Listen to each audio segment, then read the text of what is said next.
Hello everyone, मैं हूँ किरण शाहपुरी और ये है आप लोगों के लिए अप्रैल 2025 की लव टैरो रीडिंग। तो अगर आप जानना चाहते हैं कि अप्रैल मंथ में आपकी लव लाइफ में क्या हो रहा है, क्या आपके पार्टनर की एनर्जीज होंगी, क्या आप महसूस करेंगे, कौन सी छोटी छोटी सी बातें हैं जिनका ख्याल रख के आप अप्रैल मंथ की एनर्जीज को बदल सकते हैं, अपनी लव लाइफ को बेहतर कर सकते हैं, तो ये रीडिंग आपके लिए है। और इस रीडिंग को आप किसी भी साइन के हिसाब से देख सकते हैं, फिर चाहे वो आपका लगन हो, नाम के हिसाब से राशि हो, आपका मून साइन हो या फिर आपका सन साइन हो। तो चलिए जी शुरू करते हैं अप्रैल 2025 की लव टैरो रीडिंग। चलिए स्कॉर्पियोज, आप लोगों के लिए देखें कि अप्रैल 2025 में आपकी लव लाइफ में क्या हो रहा है। मेरे पास यहाँ पे 3 सेट ऑफ कार्ड्स हैं। फर्स्ट सेट ऑफ कार्ड्स में हम आपकी एनर्जीज देखेंगे, सेकंड सेट ऑफ कार्ड्स में आपके पार्टनर की एनर्जीज देखेंगे and third set of cards में हम देखेंगे कि फाइनली अप्रैल मंथ में क्या हो रहा है। तो आपसे शुरू करते हैं और आपके लिए यहाँ पे सबसे पहला कार्ड है नाइट ऑफ सोर्ड्स और ये कार्ड मूवमेंट की बात करता है। क्योंकि ये जनरल रीडिंग है तो ये मूवमेंट सब स्कॉर्पियोज के लिए डिफर करेगी। कुछ के लिए हो सकता है कि कुछ इश्यूज मसले आप दोनों के बीच में रह रहे हैं और आप बहुत तेज़ी से उन इश्यूज मसले या फिर उन सिचुएशन से आगे बढ़ना चाह रहे हैं। कुछ स्कॉर्पियोज के लिए हो सकता है आप ट्रैवल कर रहे हैं, ट्रैवल करना चाह रहे हैं। ओवरऑल के लिए देखिए, फिर से मैं कहूँगी किसी सिचुएशन, किसी चीज़ से, इक्का दुक्का के लिए हो सकता है इस रिलेशनशिप से ही आप आगे बढ़ना चाह रहे हैं। जल्दबाजी में रहते हुए दिख रहे हैं, इम्पल्सिव हो रहे हैं और कहीं बहुत क्लैरिटी रखते हुए दिख रहे हैं, यानी कि आप बहुत क्लियर हैं आपको क्या करना है, आप क्या चाहते हैं। और इसके लिए सब स्कॉर्पियोज के लिए डिफरेंट रीजंस रहेंगे, लेकिन डीपर लेवल के लिए द कवर अप का कार्ड में बैंडेड बना हुआ है और ये कार्ड बहुत ही क्लियरली कहता है कि कुछ बातें, कुछ चीज़ें आपको इस रिलेशनशिप से रिलेटेड या पार्टनर की तरफ से बुरी लगी हैं, हर्ट करी हैं और इसी हर्ट को ठीक करने के लिए, हील करने के लिए आप आगे बढ़ना चाह रहे हैं। फिर से मैं कहूँगी, कोई चीज़ों ने आपको चोट पहुँचाई है। अब ये जनरल रीडिंग है तो कुछ के लिए बहुत छोटी मोटी हर्ट हो सकती है, कुछ के लिए बड़ी हर्ट हो सकती है। और कहीं अप्रैल मंथ में या मिड अप्रैल के लिए यहाँ पे द हर्मिट रिवर्स का कार्ड कहता है आप चीज़ों से, सिचुएशन से विड्रॉ कर रहे हैं, यानी कि एंथुजियाज्म, एक्साइटमेंट मिसिंग रहता हुआ दिख रहा है पार्टनर के लिए, रिलेशनशिप के लिए। आप उतने एक्शन इनिशिएटिव्स नहीं ले रहे हैं, एक मिसिंग सी फीलिंग है। होता है ना, कभी कभी हमें लगता है कि कोई चीज़ हमें वो हैप्पीनेस ही नहीं दे रही है या फिर वो एंथुजियाज्म, एक्साइटमेंट ही हमें नहीं आ रहा है। हम थोड़ा सा, मैं ये नहीं कहूँगी इमोशनली लो फील कर रहे हैं, लेकिन जैसे किसी चीज़ को ढूंढ रहे हैं, एक कमी सी है, वो बहुत ज़्यादा आप महसूस करते हुए दिख रहे हैं। और डीपर लेवल के लिए एक्टिंग कोल्ड का कार्ड कहता है थोड़ा सा आपका बिहेवियर, एटीट्यूड भी कोल्ड रहता हुआ दिख रहा है पार्टनर के लिए। एक्टिंग कोल्ड का मतलब फिर से मैं कहूँगी यही होता है कि एंथुजियाज्म नहीं महसूस कर रहे हैं, एक्साइटमेंट नहीं महसूस कर रहे हैं, थोड़ा सा विड्रॉ कर रहे हैं, वो एक वार्मथ आप नहीं महसूस कर रहे हैं या फिर अपने पार्टनर को नहीं एक्सप्रेस कर रहे हैं। एंड अप्रैल के लिए थोड़ा सा चीज़ें बेहतर होती हुई दिख रही हैं। तो फिर से देखिए, ओवरऑल के लिए देखें, मिड अप्रैल तक एक हर्ट महसूस कर रहे हैं, उससे आगे बढ़ना चाह रहे हैं, रिलेशनशिप से विड्रॉ कर रहे हैं, उतने एक्शन इनिशिएटिव्स नहीं ले रहे हैं, लेकिन एंड अप्रैल तक आप अपने मन को समझाते हुए दिख रहे हैं, थोड़े से केयर फ्री होते हुए दिख रहे हैं, थोड़ा सा चीज़ों को लेट गो करना चाह रहे हैं या फिर कर रहे हैं। द फूल का कार्ड कहता है कैसे एक हैप्पीनेस लेकर आएँ या फिर कैसे जो भी चीज़ें आपको बॉदर कर रही थी, आप ओवर थिंक कर रहे थे, उनको लेट गो करें, उस पर वर्क करके उन चीज़ों को ओवरकम करते हुए दिख रहे हैं। फूल का कार्ड मस्ती मज़ा की बात करता है, कहीं बहुत ज़्यादा फ्यूचर के बारे में नहीं सोचने की बात करता है, पास्ट की चीज़ों को लेट गो करने की बात करता है। तो फाइनली एंड अप्रैल में कहीं आप थोड़ा बेहतर महसूस करते हुए दिख रहे हैं, या मैं ये भी कह सकती हूँ कि थोड़ा सा पुरानी बातों को लेट गो कर पा रहे हैं, कर रहे हैं और फ्यूचर की ज़्यादा टेंशन नहीं करना चाह रहे हैं, प्रेजेंट मोमेंट को एंजॉय करना चाह रहे हैं, प्रेजेंट मोमेंट में जीना चाह रहे हैं और थोड़ा सा केयर फ्री, थोड़ा सा केयरलेसली चीज़ों को डील करना चाह रहे हैं या फिर कर रहे हैं। डीपर लेवल के लिए I want more moments with you का कार्ड कहता है मन ही मन आपको बहुत ऐसा लग सकता है कि पार्टनर के साथ और पल चाहिए, और टाइम चाहिए, और ज़्यादा पार्टनर की प्रेजेंस चाहिए। लेकिन इस चीज़ को बहुत ज़्यादा अपने ऊपर हावी नहीं होने दे रहे हैं, कहीं अपनी मस्ती में रह रहे हैं, कहीं बहुत ज़्यादा फ्यूचर के बारे में या पास्ट के बारे में फिर से मैं कहूँगी नहीं सोचते हुए दिख रहे हैं। और मैं ये भी कह सकती हूँ जो भी इश्यूज़ मसले थे फाइनली किसी लेवल पे उनको ओवरकम भी कर पा रहे हैं।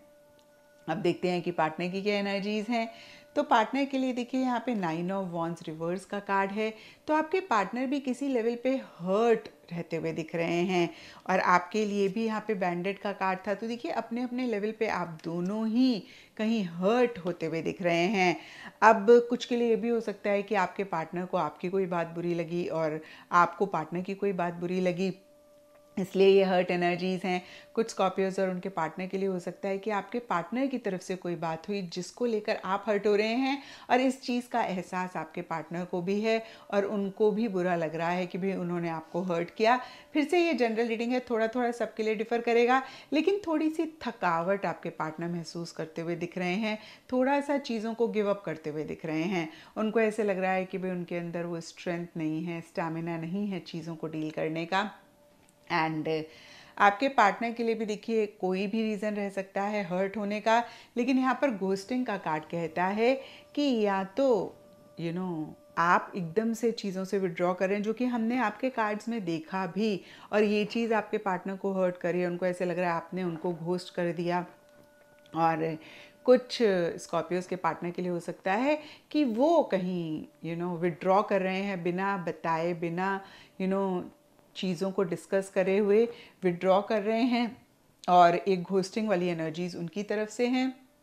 मिड अप्रैल में या अप्रैल मंथ में स्कॉर्पियोज आपको ऐसे लग सकता है कि आपके पार्टनर बहुत प्रैक्टिकल रियलिस्टिक होकर चीज़ों को डील कर रहे हैं, आगे बढ़ना चाह रहे हैं, लेकिन फिर से मैं कहूँगी इमोशन सेंटिमेंट्स मिसिंग रहते हुए दिख रहे हैं। आपको ऐसे लग सकता है उनकी बातों से कि बिल्कुल जैसे एक फिर से मैं कहूँगी प्रैक्टिकल लेवल पे आपसे बात कर रहे हैं। कुछ स्कॉर्पियोज के पार्टनर के लिए भी हो सकता है कमिटमेंट चाह रहे हैं, स्टेबिलिटी चाह रहे हैं फ्यूचर को लेकर, और कहीं एक बदलाव उनकी एनर्जीज में आ सकता है, लेकिन बहुत एक्शन इनिशिएटिव्स एंड अप्रैल में वो नहीं लेंगे। या फिर मैं कहूँगी अगर एक्शन इनिशिएटिव्स ले भी रहे हैं तो उनको कोई डिसीजन, कोई चॉइस लेने की ज़रूरत है जो कि वो नहीं ले रहे हैं। कहीं जैसे बोलते हैं ना अपने दिल का दरवाज़ा बंद करके बैठे हुए हैं, बहुत सारी चीज़ें सुन के अनसुना कर रहे हैं, देख के अनदेखा कर रहे हैं। कितनी बारी होता है ना कि हमें लगता है कि सामने वाले को दिख नहीं रहा कि भाई मैं हर्ट हो रहा हूँ, हर्ट हो रही हूँ, या फिर ये गलत है, ऐसा नहीं होना चाहिए। तो ऐसी सी फीलिंग आपको हो सकती है कि मतलब इतना ज़्यादा देख के अनदेखा कर रहे हैं, सुन के अनसुना कर रहे हैं, जहाँ एक्शन लेने की बात है, जहाँ इनिशिएटिव लेने की बात है वो नहीं ले रहे हैं, डिसीजंस लेने की बात है या चॉइसेस लेने की ज़रूरत है तो नहीं ले रहे हैं, और इसी वजह से एक डिस्टेंस आप दोनों के बीच में आ सकता है, या वो महसूस कर सकते हैं, या वो डिस्टेंस लाना चाह रहे हैं इसीलिए ऐसा कर रहे हैं। और अब देखते हैं कि अप्रैल मंथ में क्या हो रहा है। तो देखिए सबसे पहला कार्ड है द स्टार रिवर्स, और आप दोनों या आप दोनों में से किसी एक को ऐसे लग सकता है कि ट्रांसपेरेंसी नहीं है, या फिर इतना मैंने किया इस रिलेशनशिप के लिए, इतना एक लव, केयर, प्यार, मोहब्बत रखी अपने पार्टनर के लिए और उस तरीके का रिस्पांस नहीं मिला, सब कुछ वेस्ट हो गया, सब कुछ खराब हो गया, इस तरीके की एक फीलिंग हो सकती है। और जगलिंग का कार्ड कहता है थोड़ा सा नाउम्मीद हो रहे हैं लेकिन फिर भी बैलेंस बनाने की कोशिश कर रहे हैं। तो देखिए इनफैक्ट स्टार का कार्ड कहता है थोड़ा नाउम्मीद हो रहे हैं, होप खोते हुए दिख रहे हैं। और देखिए मुझे ऐसा लगता है कि कुछ भी हो, होप नहीं ख़त्म होनी चाहिए, क्योंकि जब उम्मीद ख़त्म हो जाती है ना तो फिर बहुत बुरा लगता है। और शायद इसीलिए यहाँ पर 9 ऑफ सोर्ड्स का कार्ड कहता है ओवर थिंक कर रहे हैं, बहुत ज़्यादा आप दोनों या आप दोनों में से कोई एक सोच रहे हैं। Putting thoughts in my mind का कार्ड कहता है कि हो सकता है कि रियलिटी में या एक्चुअल में चीज़ें ख़राब नहीं हैं, लेकिन ओवर थिंकिंग की वजह से बहुत ज़्यादा परेशान हो रहे हैं। ये जो थॉट्स अपने माइंड में आप डाल रहे हैं, या आपके पार्टनर आपके माइंड में, या जो आसपास के लोग हैं, आपके पार्टनर को लेकर आपको नेगेटिव कर रहे हैं, या फिर ऐसी सिचुएशन आपके पार्टनर के साथ भी हो सकती है, आपको लेकर लोग उनके माइंड में नेगेटिव थॉट्स डाल रहे हैं, उसकी वजह से आप दोनों या आप दोनों में से कोई एक ज़्यादा परेशान हो रहे हैं। फिर से क्लियर कर दूं, रियलिटी में कोई बहुत ख़राब या गलत चीज़ नहीं होती हुई दिख रही। जो नेगेटिव थॉट्स लोग आपके पार्टनर के लिए आपके माइंड में डाल रहे हैं, या आपके लिए आपके पार्टनर के माइंड में डाल रहे हैं, और उसकी वजह से एक नेगेटिव थिंकिंग हो रही है, या फिर आप दोनों या आप दोनों में से कोई एक बहुत ज़्यादा ओवर थिंक कर रहे हैं, उसकी वजह से परेशान हो सकते हैं। तो इस चीज़ को चेक करके करेक्ट करेंगे, बहुत सारी चीज़ों को अप्रैल मंथ में बेहतर कर पाएंगे। एंड अप्रैल के लिए यहाँ पे getting closer and 10 of swords reverse के कार्ड्स कहते हैं कि सरफेस लेवल पे ज़रूर इश्यूज़ मसले चल रहे हों, सरफेस लेवल पे ज़रूर आपको ऐसे लगे कि भाई चीज़ें ठीक नहीं हो रही हैं, लेकिन डीपर लेवल के लिए आप दोनों के बीच में जो दूरी है वो किसी लेवल पे ख़त्म हो रही है। हमने देखा था कि आपके पार्टनर एक्शन इनिशिएटिव नहीं ले रहे, जिसकी वजह से दूरी आ रही है। But in the long run अगर हम देखें तो जो भी हो रहा है, कहीं वो चीज़ें आप दोनों को एक दूसरे के करीब ला रही हैं, और जो भी इश्यूज़ हैं, मसले हैं, आप चाहे सरफेस लेवल पे उसको देख पाएँ या नहीं देख पाएँ, लेकिन कहीं वो एंड हो रही हैं और चीज़ें बेहतरी की तरफ जा रही हैं। जाहिर सी बात है एंड अप्रैल में हो सकता है आप इतना क्लियरली इन चीज़ों को नहीं देख पाएँ, लेकिन कहीं मई स्टार्टिंग में या मई मंथ में इसका एक पॉजिटिव इम्पैक्ट आप ज़रूर देख पाएंगे, यानी कि पॉजिटिव असर आप ज़रूर देख पाएंगे। तो फिर से देखिए, अप्रैल मंथ हो सकता है बहुत ग्रेट ना जा रहा हो, लेकिन अप्रैल एंड में जो भी इश्यूज़, जो भी प्रॉब्लम्स आप दोनों को बॉदर कर रही हैं, किसी लेवल पे वो एंड हो रही हैं, और कहीं चीज़ें बेहतरी की तरफ जाती हुई दिख रही हैं, जिसका एक असर आपको मई में ज़्यादा दिखाई दे सकता है। तो ये था स्कॉर्पियोज आप लोगों के लिए अप्रैल 2025 की लव टैरो रीडिंग। और अगर ये रीडिंग आपके साथ रेजोनेट करी है, आपको आपके सवालों का जवाब मिला है, तो इस चैनल को लाइक, शेयर और सब्सक्राइब ज़रूर करें।